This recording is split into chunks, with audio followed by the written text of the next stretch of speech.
Hi, I'm Siddha Param from strandridge.com, strategy and negotiation consultants. I'm the host for this Biz Exchange podcast, launched in October 2022. The Biz Exchange was originally launched as a weekly breakfast meeting in March 2014 at the historic Fort Gibraltar in Winnipeg, where fur traders used to meet back in the 19th century. The inspiration for the Biz Exchange comes from meetings at a coffee house in London, England, of traders in 1698, which became the London Stock Exchange. Insights from discussions at the Biz Exchange were published as a book entitled Sustaining High Growth for Long-Term Success. The Biz Exchange went online in 2020. I believe that competitive leadership can transform a small business with a web presence into a micro multinational enterprise with an ability to tap into both local and global markets. The Biz Exchange podcast explores growth strategies and business resilience with stories from entrepreneurs and business leaders. We promote a cross-pollination of ideas on competitive leadership to sustain high growth. This Biz Exchange podcast is a community service project by strandridge.com. I, Siddha Param, am the host. Editing of the podcast is provided by Brian Campbell of highhopescommunications.ca. Strandridge.com provides consulting in crafting a mission-driven strategy for growth, negotiating effective agreements, and implementing competitive leadership for sustainable growth. Strandridge.com additionally provides training on how to negotiate a more resilient supply chain. Contact us online via strandridge.com for consulting and training. We hope you find this podcast entertaining and insightful. Just wondering, Scott, looking at growth strategies and business resilience and what you've been up to the last 2 years and especially last few months, right? What's your thoughts on this and how does it relate to your business? Because today we're going to be talking about your business. And just to set the stage, are we looking at 100% help desk or are we at Modern Earth? What's the brand that you're putting out to the world? Yeah, that's a good question. And 100% Help Desk has been our brand for the last 10 years. And that's something that we've stuck with even through a few other things that have gone on. So for example, we back in 2014, we absorbed customers from a few other operations, things that were XLab Interactive being one of them. XLab Interactive is a cool sounding brand, but we stuck with what we had. Sorry, my phone makes noise here. I made it stop. Okay. So XLab Interactive was something that was around in 2014, and we brought that in. And what people have for familiarity with a brand is, that's the relationship they have. But when you have a relationship with a company, with a service provider, with a vendor, it's not the same as having a relationship with a human. What people have is a relationship with the humans inside the organization.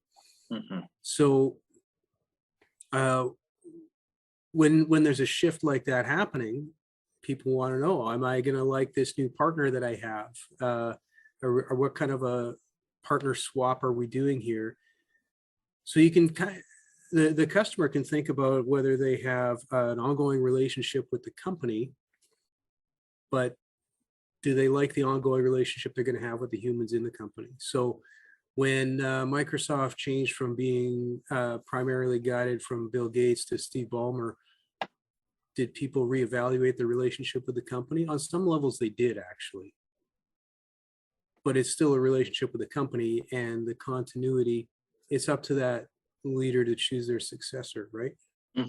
So when it comes to Modern Earth, that's probably the largest group that we brought on in terms of customers we brought into 100% Help Desk. So we did it a little more carefully than other ones in the past, where we kept that brand around because it's a very well-known brand in Winnipeg, and there was a large number of customers coming over, and it was going to take us a long time to talk to them all. And really the plan was to take a year to contact everybody, because when they're on renewal cycles, they're going to come up, and eventually they're all going to come around to at least one billing cycle or something like that, or change cycle. And sometimes it's only the billing cycles where customers really remember, oh yeah, I have a relationship here with these people and I trust these people. Oh, I just realized that Dan's not there anymore. Who's this other guy and this other team, really? And it really wasn't just, Dan to Scott. It was like a group of people over there, that there was a half a dozen people that people remembered. And now we have a different half a dozen people or more that people are working with. So what's the brand? Well, Modern Earth as a brand is something that is cared for by 100% Help Desk. Mm-hmm. To try and explain it is a little bit complicated. So I just say, hi, I'm here from Modern Earth sometimes, but it depends who I'm talking to. Right. Because I have a lot of other customers who have existing relationships. But now, after a year, I think it's very well accepted by all the customers that we are who we are, and they do understand there's a change and they're comfortable with the change. If anybody really wasn't comfortable with the change, they're already gone by now, found other providers. But for the most part, that didn't happen. We had no unusual amount of churn or anything. So, right. So I've been representing 100% Help Desk in the market for the last 10 years, and I've been representing Modern Earth in the market for over a year now. And those are really one and the same company at this point. We operate them together. 100% Help Desk is more of a technical services company. We provide the hosting backend, and that's some of the fun things that I like to do, the Linux hacking and the server admin and all that sort of stuff. Network security for the internet. And the other side is Modern Earth, which is really known as a marketing company, and we've been doing a lot of that in the last year, growing that part of our portfolio.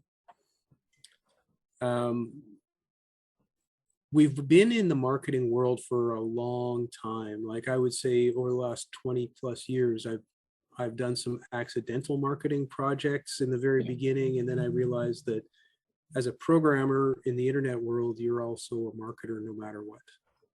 Okay, right. So talk to us about the customers who are retained, and what made you bring Modern Earth on board with 100% help desk? I mean, especially in the context of the last 2 years. A lot of people are saying there's a lot of uncertainty out there, but you must have seen a growth opportunity, right? So what was it that triggered? Yeah, what is it that triggered that opportunity? How did you identify the opportunity?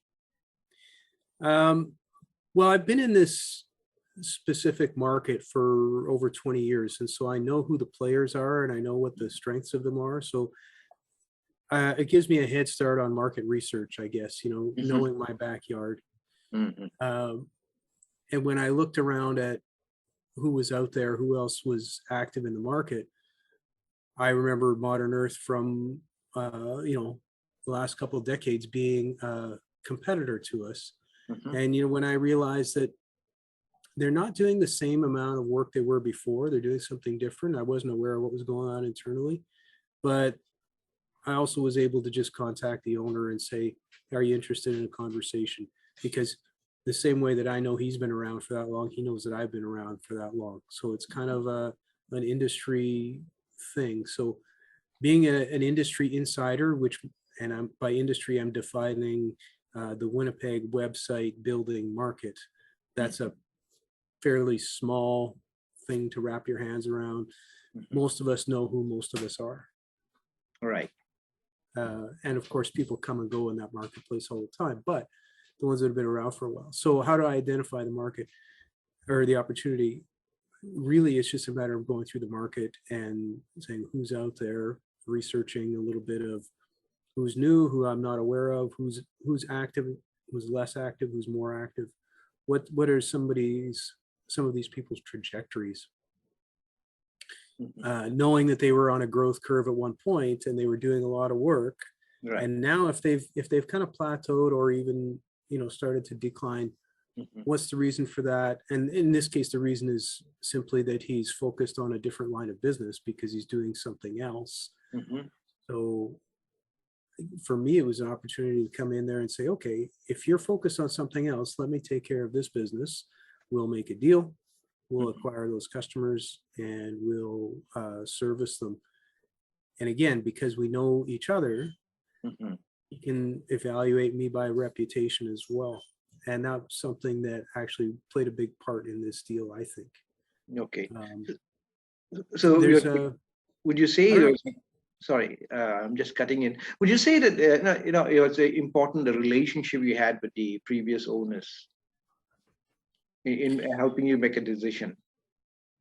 It was because some of the analysis is already done because like due diligence was still required. We of course did that step, but part of the due diligence is knowing reputations and methodologies and, what's the accountability level of this other person. If you haven't read the book Speed of Trust by Stephen Covey, that's worth going into. Okay, yeah. So what's the key takeaway for you from that book? The speed of trust. When you trust people, things happen faster. Right. And this is one of those examples where I had enough trust in Dan to say, I'm interested in pursuing a deal here. And the same vice versa, where when I approached him, he's saying, yeah, this is a worthwhile conversation for me.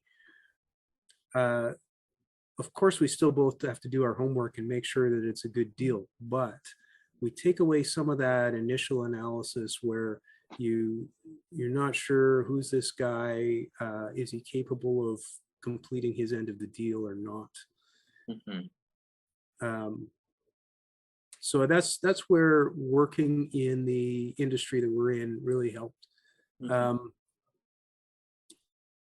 And this is what I think of as maintaining the same long-term goal. So when I started out, my long-term goal was not to go around purchasing other client base, but my long-term goal was to get to a certain number of hosted sites that we wanted to get to in order to build a core, not only a core of recurring revenue, but a core of customers we had relationships with that we could do work for.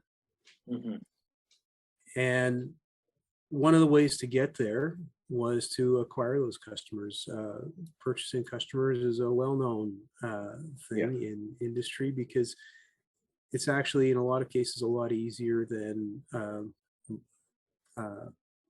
closing a sale one customer at a time, right? Right. So if you can bring in hundreds of customers at a time or more, then it saves so much in the sales cycle, especially when you're in high trust environments. In our industry, I consider to be a high trust industry in the sense that even just working on a company's website, people consider that to be something that can destroy their reputation quite easily.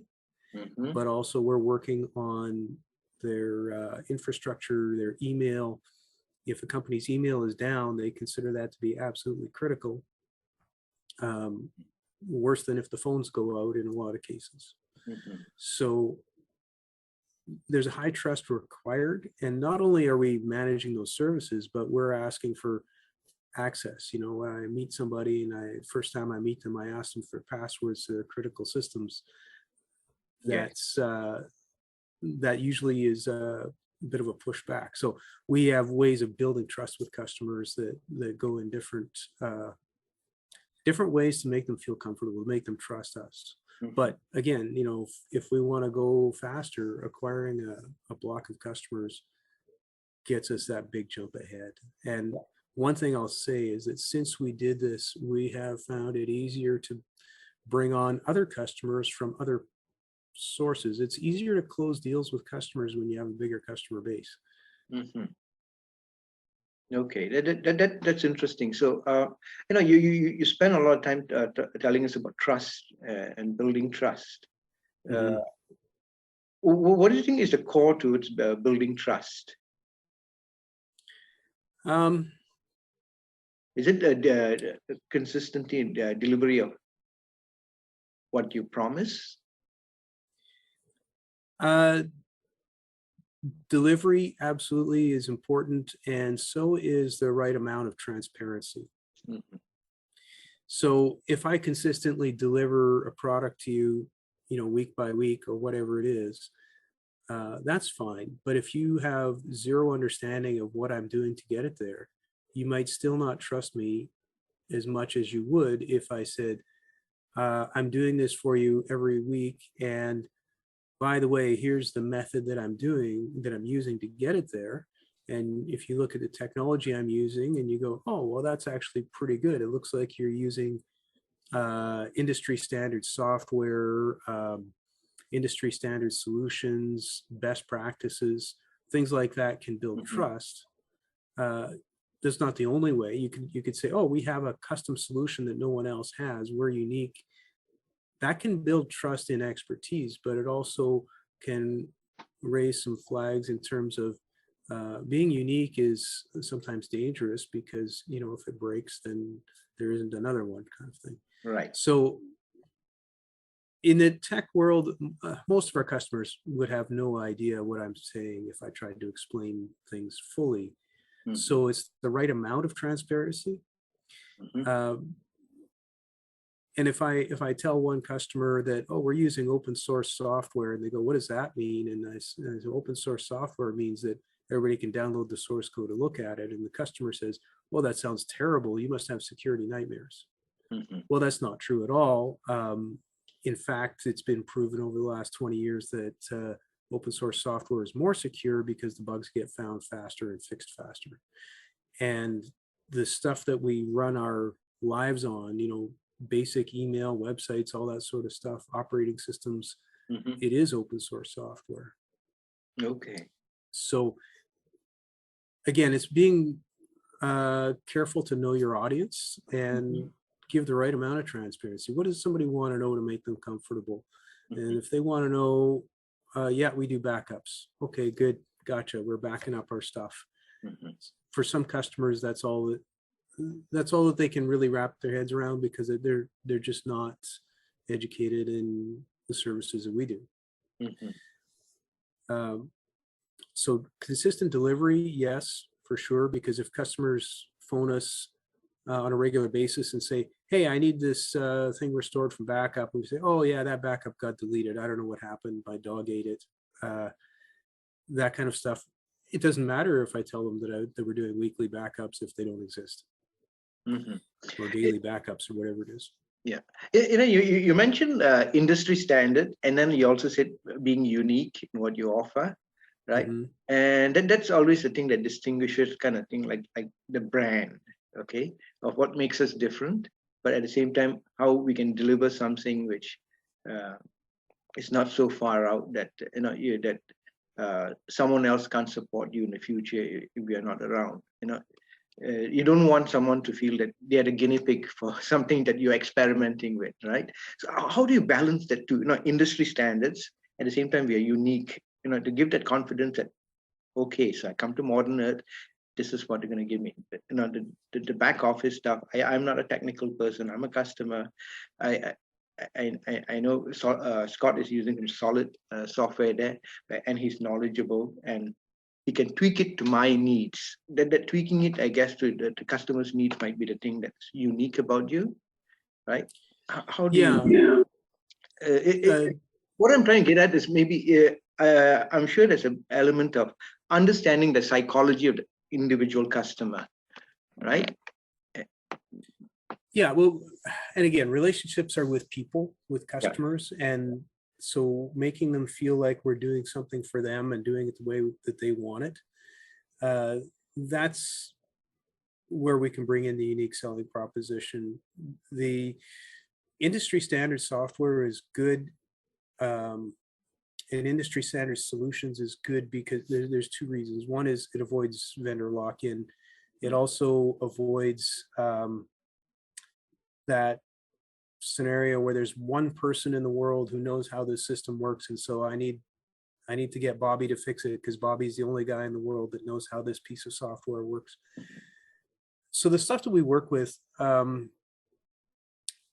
it goes the opposite direction of what some salespeople would want, because once we build something for somebody, they could just download it and go to a different company and have them host it.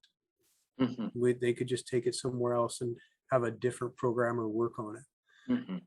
But that's part of the selling feature of it, is that if you don't like me at the end of this, you could take it all and walk away. Right. So there are other systems out there that have vendor lock-in, where you build something and it becomes so elaborate that you realize in order to move to another vendor, you would have to build the whole thing from scratch, and it's not worth it. So they end up locked in. Right. So using industry standard interoperability, that's something that we look for.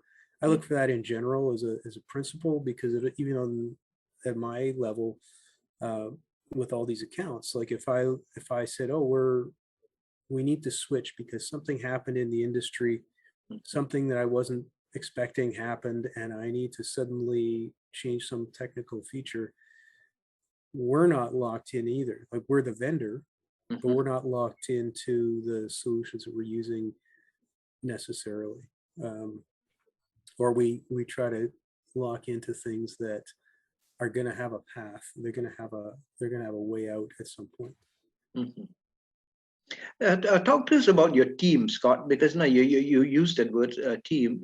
So it's like, how do you give confidence to the customer that no, you can't get me, Scott, my guys, any one of them will be able to handle the situation for you, kind of thing. How do you build that confidence? Well, for one thing, my team is more reliable than I am. That's an interesting they part. are Elaborate on that. They are there to respond to clients, and a lot of the time I'm in meetings. I could be in a meeting for an hour or 2 hours at a time, and I don't respond during those times. And that can happen often during the day where I'm off doing something else. But my team is there, and as individuals, they're all very responsible people, right? And their primary task is to respond to things, whereas my primary task is to push from the other side in a lot of cases, right? So I'm going out digging for things. So having a team that does what people expect is a big part of it. The team that we built was entirely handpicked right from the beginning. So starting in 2012, I did not put any ads out saying, hey, we're hiring, send your resume. I had some conversations with specific people, and I said, this is what we're going to do. And then I called the technician, the first technician I hired. I knew he was probably available, and I called him and I said, look, I want you to work for me. And this sort of pattern went on for a while. And even when I wasn't sure, when I didn't have somebody in mind, I could go to my network. I could go to a network meeting sort of thing and say, hey, I'm looking to hire somebody for this sort of position. Refer somebody to me. And that's how we hired our guy who's been with me for 10 years now.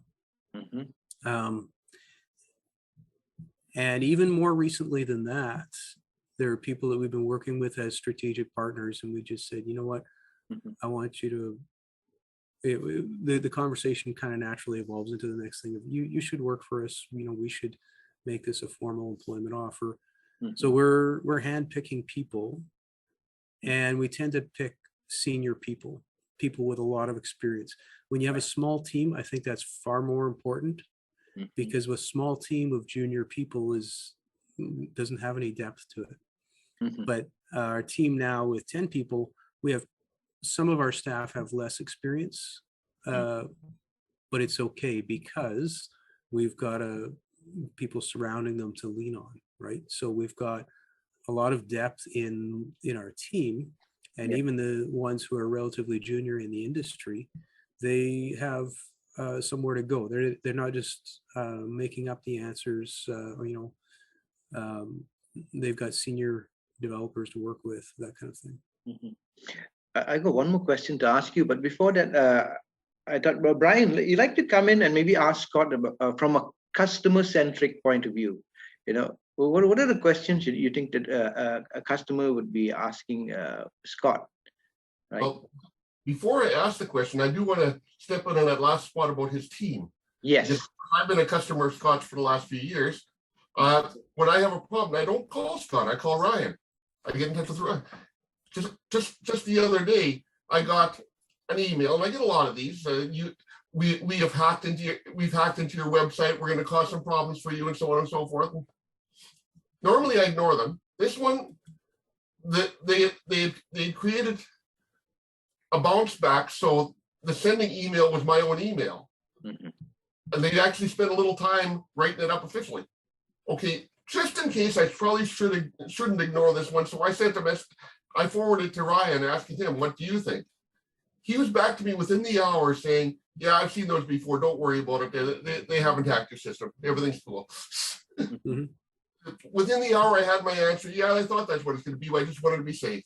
And this is the kind of response I get. And that's why I haven't changed. Right. So, but no.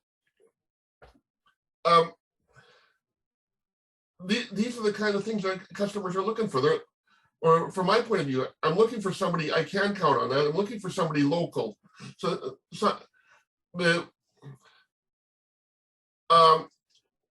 I don't know if any of this has changed since Scott's taken over Modern Earth. From my point of view, it hasn't. But I assume that the same kind of customer service still applies as it always has. I don't know if you want to add to that, Scott. Well, yeah. I mean, one of the things that the acquisition helped us with is growing our support team. And so, yeah, contacting Ryan, yep, he's there. And even in a more generic sense, contacting our support team, because now it's not only Ryan, but I have another employee, Rosie, who helps out in that capacity as well. So if you send an email to support, then I'll read it. Ryan will read it. Rosie will read it. One of us will read it and respond. So being able to scale up simply by having a larger number of customers, economy of scale helps us there, and it allows us to create redundancy on our end. And so redundancy within the team, again, when you have a small team, that's hard to do because you have your support person, your dev person, your sales person, your management. If you have a small team, there's a lot of hats to be worn. And as the team grows, not only can some of the people wear less hats, but also the cross training happens. And so we've got more than one person to deal with things. Mm-hmm. Okay, that's kind of interesting. Brian, is there something else you'd like to ask Scott? I don't think so. I think Scott's pretty much answered a good portion of the questions here. Okay. Let me just come in on this thing about, because we say exploring growth strategies and business resilience, and in our discussions we always look at what's the practical reality on the ground, right? And one of the definitions of strategy is not so much what you've written down as this is my strategy and how do I set goals and how do I get to that goal and what are the resources and stuff, but rather what you actually practice, right? That is your real strategy. What do you actually practice? What do you actually do every day that takes you towards that goal, right? So based on what you do every day, what's the thing that you'd say is the defining or motivating factor of the strategy behind 100% help desk? So if you want to talk about strategy, I'll throw a gem in here for you from a few thousand years ago. Mm-hmm. Strategy without tactics is the longest road to victory. It's a very interesting point. Tactics. Okay, so I'll give you the whole thing. Okay. Strategy without tactics is the longest road to victory. Okay. And give us some meat. Yeah. Okay. Yeah, you have to get the whole thing, Siddha. Okay. Cool. Just hang on one moment. Strategy without tactics is the longest road to victory. And tactics without strategy is the noise before defeat. Sounds like Sun Tzu. Okay. It is Sun Tzu. Right. So what does this mean? I can have a good, brilliant strategy, but if I don't have the tactics, the methods, it'll take me forever. Mm-hmm. And in business, we don't always have forever because the losses are financial, and sooner or later, somebody calls the loan. Mm-hmm. If you try to do it the other way and you just say, look, I'm the most brilliant, whatever, technician of some kind, but you have no strategy to finish, you will fail. Mm-hmm. So the strategy, to me, you'd asked me about three points, and I think I said that to you very late, but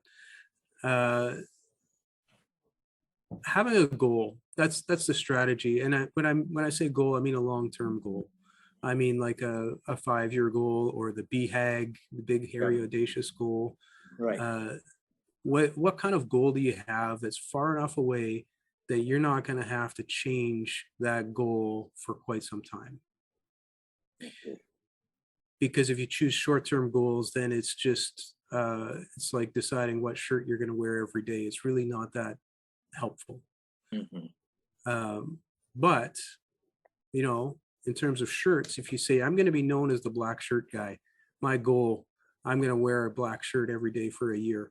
Mm-hmm. And some days shirts in the wash, so you wear a gray shirt or a white shirt, but after a year, you're still known as a black shirt guy. Right. So if you pick that goal, you may have to change how you're going to get there. That's completely fine. So maintaining the same long-term goal and changing how we're going to get there, that's kind of what happened with this Modern Earth acquisition, because I thought I would be able to just keep signing up customers. And in 2020, that became more difficult with the method that I was on. I thought I had a strategy to get there. It wasn't going to work. And in 2020, I tried other things. We did some different types of advertising and that sort of stuff, and it didn't work. Mm-hmm. However, the acquisition strategy did work. So those short-term things, I tried, 3 different methods of growth over the course of 2 years. And then the one method did work, absolutely. And then when I look at it, I still haven't changed my long-term goal. We're still doing the same thing. Mm-hmm. So that's kind of how I look at that growth strategy. So my strategy of wanting to grow, in a certain sector, that didn't change. How we were going to get to it had to change. Mm-hmm. And that's responding to the environment. And we all had to respond to our environments in 2020 and in 2021 and again in 2022. And shortly 2023 is going to present a different environment. Hopefully this one will be less unpredictable than some of the previous. Right. Okay. I liked your thing about strategy and tactics, and I know on your personal life side you do martial arts, right? Mm-hmm. So how much of that personal thing, influences how you organize business and view the market out there? Yeah, I have hobbies like that, and some of it is philosophical, and there's a lot of influence. So obviously I've read Sun Tzu a few times, but these are they're not the only influences. So Another one good for reference is Miyamoto Musashi. There's a book of 5 rings. Right. That's a good reference for philosophical life. One of his main tenets was one thing is not enough.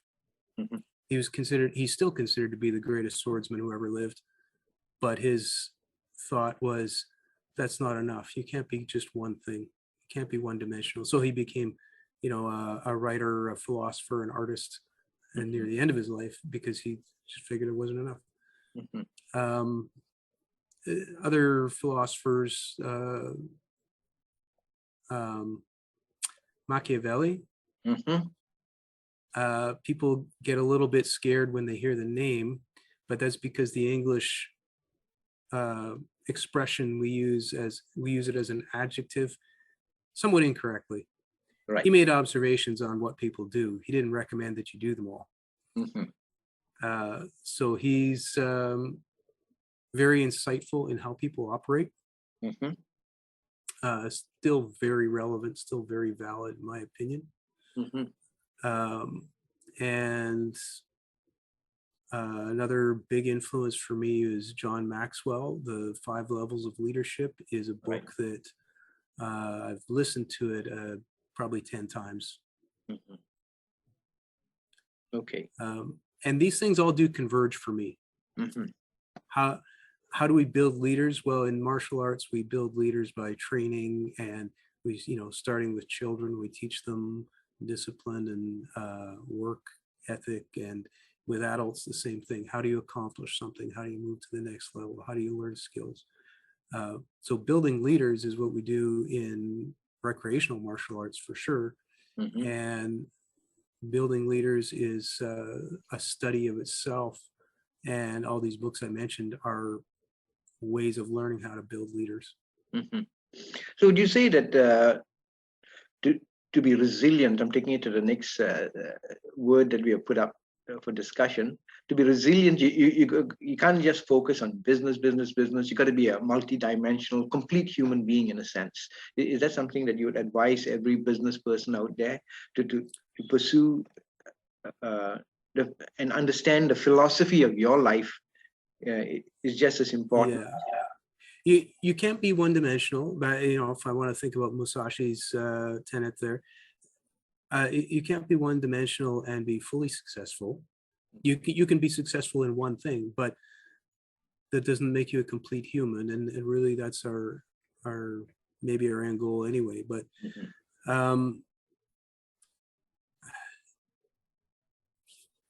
resiliency, one of the things is, if you take something like leadership, and I've come across this a bunch of times where I talk to somebody and they tell me, oh, I'm studying leadership. Okay. But there's some things you can't study effectively. You can memorize charts and tables, which works okay for mathematics, but it doesn't work for a lot of other things. Mm-hmm. So without the doing, there's no value in the study. So, I recommend some of these books, but if you read the book and you don't apply it in some way, Mm-hmm. You might as well not read the book, actually. I would say don't read the book. Mm-hmm. So specifically with leadership, I don't think there's any way at all to apply it without having something to apply it to. Mm-hmm. So you can use that in personal relationships, in recreational things, in business life, in all of the above. I mean, there are ways for anybody to apply it. You don't have to be a certain type of person to have the opportunity to apply it. You just have to have other humans in your life. Mm-hmm. Okay. But resiliency is, I think, taking ideas and doing something with them. And if you don't, then you're only absorbing. And when you're absorbing, when a sponge absorbs a certain amount, it's done. Okay. Also, it finds it hard to move. It gets stuck. Okay. I really like your thing about, okay, read the stuff and all that, but also do it. Mm-hmm. right? That's what you're telling us, do it, practice it. You like something from the book, take it and apply it. Is that something that you think it's a general thing that everyone, who wants to be an entrepreneur should be doing?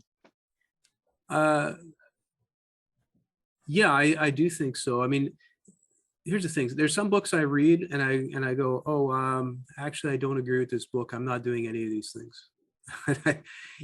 I have to say, even some books that people recommended me to read, and they said, oh, this was great. This helped me a lot. And I read it and I go, well, I don't think this is helping me. So I have to discard that one. But there are other books where I read them and I go, well, for me, this is life-changing. I want to abandon my nets and follow this one.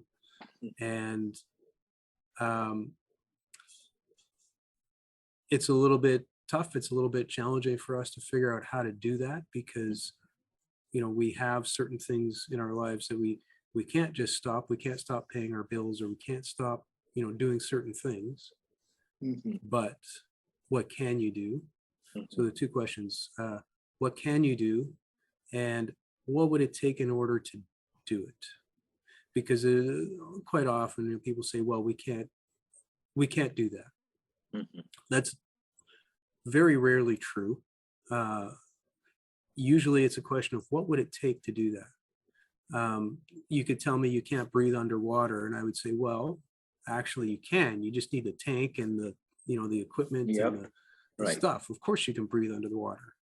So the question is, what would it take? Well, I don't own a tank. So there's steps, there's things that would have to happen. And in business, it's the same thing, right? It's like, well, I can't go into that market, or I can't make that sale, or we can't deliver that product. Well, in order to deliver that product, we would have to buy, 1-ton trucks or something. Like, what would it take? In order to buy 1-ton trucks, we would have to have a financing partner. Or what would it take? That's a very interesting point you're saying, that what would it take? And you may not have that resource, right? So what gives you the confidence to say, I can maybe find that resource, kind of thing? I think all it is it's changing the question to one that deserves an answer.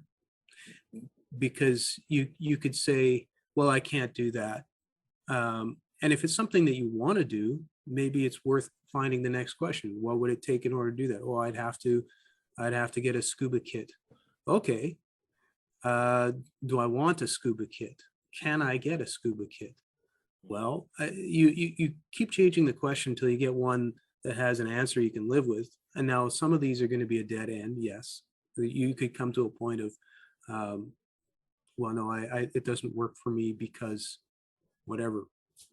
But you can get a more complete answer, and usually that tells you a bunch of other things along the way. There are lessons learned along the way, so you can go down a different path with a little more knowledge.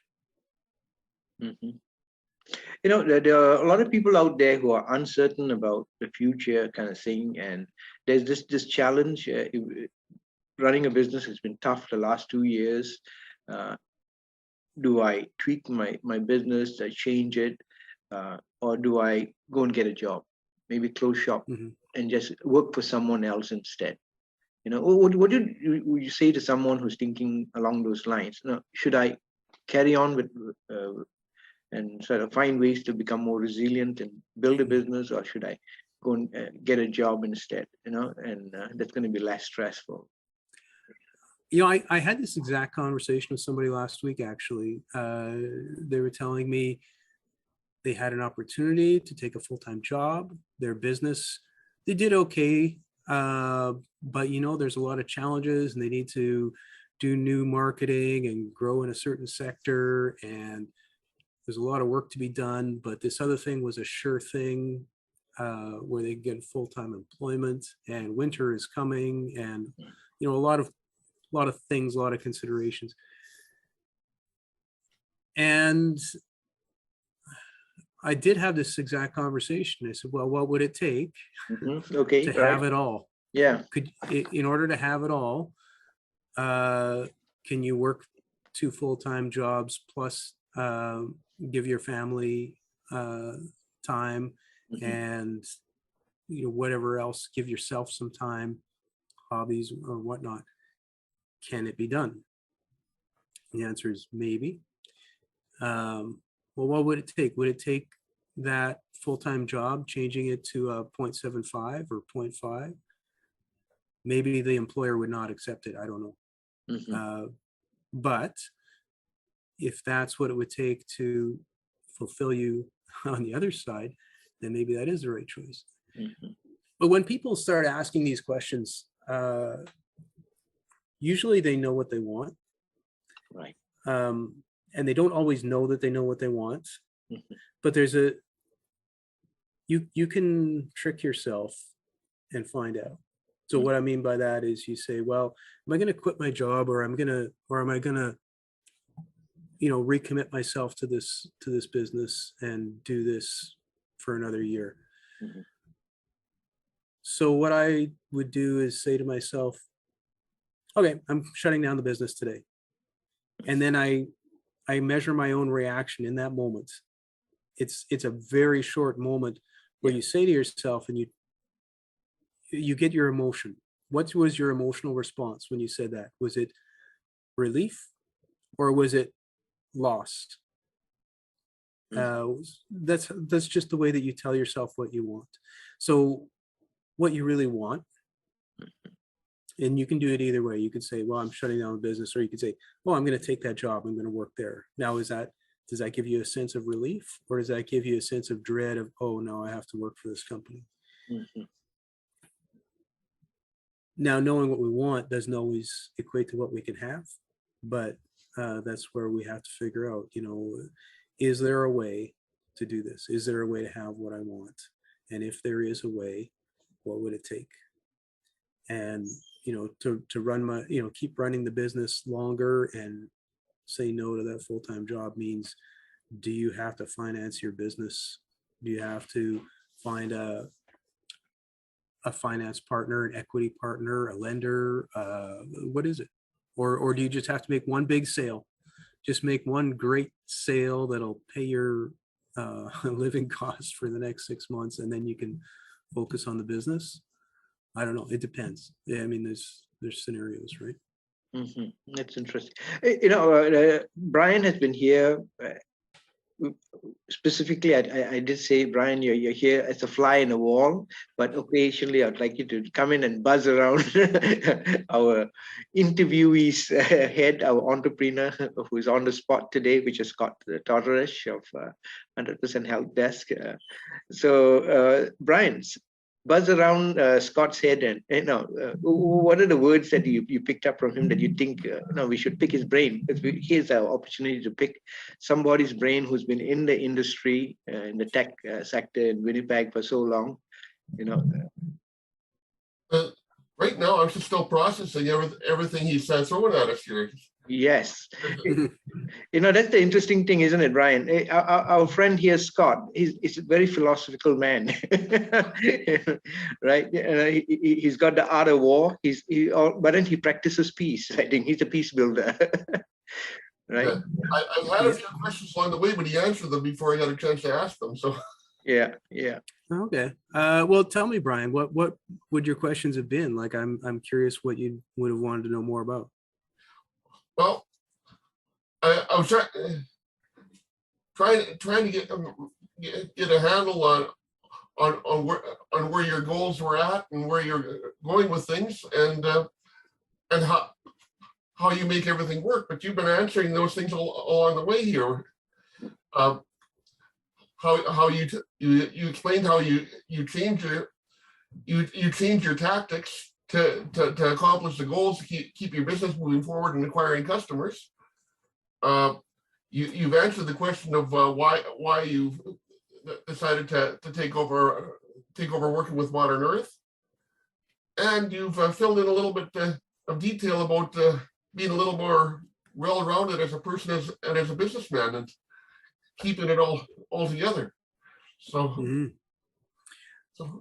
well, and it's I'll give you one more thing. So let's see if I can do this trick here. This is camera 2. Yep. So behind my desk, this is what it looks like to the other side. So you can see the bag hanging there. Yes. And the mats on the floor there, and the Canadian flag, also the Korean flag, South Korean flag, which is also the flag of Taekwondo. Right. Okay. And that's literally beside me here. So during 2020, one of the things that I was able to do is work at my desk, stand up for an hour and do something else and come back here. And you know what? Oxygenating the brain is a good thing, I suppose. You get a little bit of dopamine, you get a little bit of serotonin, you get a little bit of whatever, but you also just wake up a little bit. And even if I'm not accomplishing anything else that day, at least I know I did some training. I did something. And so being able to pull these things together. The other thing that you might have seen in the corner of the picture there was a chair, a comfy chair where I could sit and I could read a book. So whether that's Romeo Dallaire, or whether that's Douglas Adams, or whether that's something else. Okay. Taking time to do different things in our spaces. One of the things I noticed when we came into lockdowns was I lost my commute time. I have a fairly long commute time, or 40 minutes or more in most cases, which is where I would do a lot of thinking, catch a lot of podcasts in my commute time, but also some internal inside the head time when I can't do other things like type and work. So when we came into lockdowns, I realized that eventually that it was important to actually create those moments for myself, because they didn't exist naturally. You're coming from the bedroom to the kitchen to the office, and that was it. So we had to create time and space. Today you showed us your second camera, so I'm just curious. It looks like what you're showing us is now you've got your work-life balance, kind of worked out in the same space. Yeah. Is that like always been something really important to you, work-life? Not consciously, but I mean, I always have to have other activities, otherwise. One absorbs the other, right? So at the end of the workday, we can't sit and do nothing. We do something. So we either watch TV, or we go and do activities, or we keep working. And if you don't have something assigned to that time slot, one of the other things will eat it up. So I think a lot of us out there, we've grown up in the working world saying 8 hours, put it into work, and then have your recreation after that kind of thing. And do you think we got to be more flexible in today's world? That 8 hours straight is no longer really necessary? Yeah, well, lately, last couple of years for sure, it's been a little different. And I think of it as a slow drip of work all day long. So I could say I work 24/7. However, in the middle of that 24/7 workday, if I want to do something for myself, I will, which means I could go buy groceries in the middle of the workday, or I could walk the dog, or I could read a book, and it doesn't have to be work related. But these are all things that I could do any time of day, because I can also work any time of day. So it's kind of a weaving together of the things in our life. So the idea of 8 hours work, 8 hours recreation, 8 hours rest was practical for factory workers, but we are no longer factory workers. The 100-year experiment of commuting is over. I guess for the self-employed, it might be easy to start mixing up the 3 8 hours into a new jigsaw. But You've got a team. How do you sort of advise them on this, on the flexi time bit of it, and still get them to coordinate? Right. So there are core hours when I expect people to be available. Okay. And, with instant messaging, various software apps, it's not hard to be available. So even though I could be out at the store or something, my phone will tell me if somebody's trying to get a hold of me. So again, that's the evolution of where we are in the tech age as opposed to the factory age. We're not in the industrial age anymore. But there are core hours where if somebody says, hey, can we have a meeting? I kind of expect somebody to make an effort to have a meeting during those core hours, right? But if some of my staff, like one person said, hey, I got this opportunity to be volunteering at a shelter here Wednesday afternoons. Okay. Can I work on Saturday morning instead? Sure. Like, why not? Like, we're not operating a storefront here, and there's enough team members around that the shop isn't going to be abandoned, the virtual shop. So that kind of flexibility is, I think, what people should expect at this point. Because as an employer, I'm also hoping that if there were a client emergency of some kind, that my staff would respond even if it were 7 p.m. kind of thing, or even for a Saturday. Right. That's kind of interesting. Yeah, come in, Brian. Yes. How did this fit into your work plan, and how is it working for you? Well, that's a good story. It's an Mubarak story, and he actually, let's start with Suzanne. Suzanne put on the summit, the entrepreneur summit, and she said, "You want to present something?" I said, "Yes, I do." And I thought about it, and I created this presentation, basically answering questions that I've been asked for a long, long time. And one of the questions is, people come to me and say, how much does a website cost? And it was always, well, how much money you got, kind of thing. There's not enough. It's not enough of a question. So anyway, I went through this and I developed this 4 levels of websites. The way that I write is a little bit stream of consciousness, including this presentation when I wrote it. So what I mean by that is I don't know how it ends until I write the ending, and the story tells me when it's over. So that's what happened with the 4 levels of websites. And Mubarak was there, and he saw this presentation and said, "Oh, you should make that a book." And then we jumbled that around a little while, and Carla helped me with some of the editing, and Mubarak helped me kicking it off, getting it started. And in the end of it, I ended up with this document that I published on Amazon.ca, I guess, and you can buy the book there. But what I do is I give it to prospective clients to help people to understand how to ask the right questions when they're talking to us about websites. That's really what it's designed for, is to help people understand what the conversation about a website project should be. So it's kind of funny, if you could give your potential clients a study guide on how to talk to you during the sales meeting, that's what this is. That's a brilliant takeaway there, Scott. I think that's something that all of us can learn, to teach the client to ask the right questions. Yeah. And it's in addition to that, too, if they read this book and went to talk to a different consultant, they would still be just as well armed. Right. And that was actually something I wanted to do. This is in terms of knowledge, it's a giveaway. You don't have to come to me for this.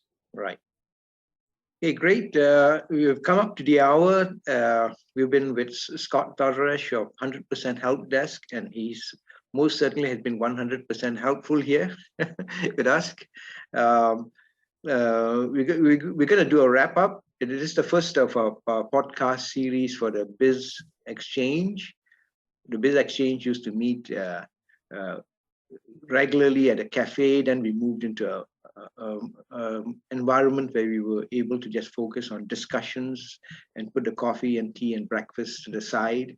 And now, the last 2 years, we have moved on to getting online discussions. And so we've evolved. I guess we are applying what Scott taught us, the importance of it, the goal being there, which has been a cross-pollination of ideas and groups in Winnipeg.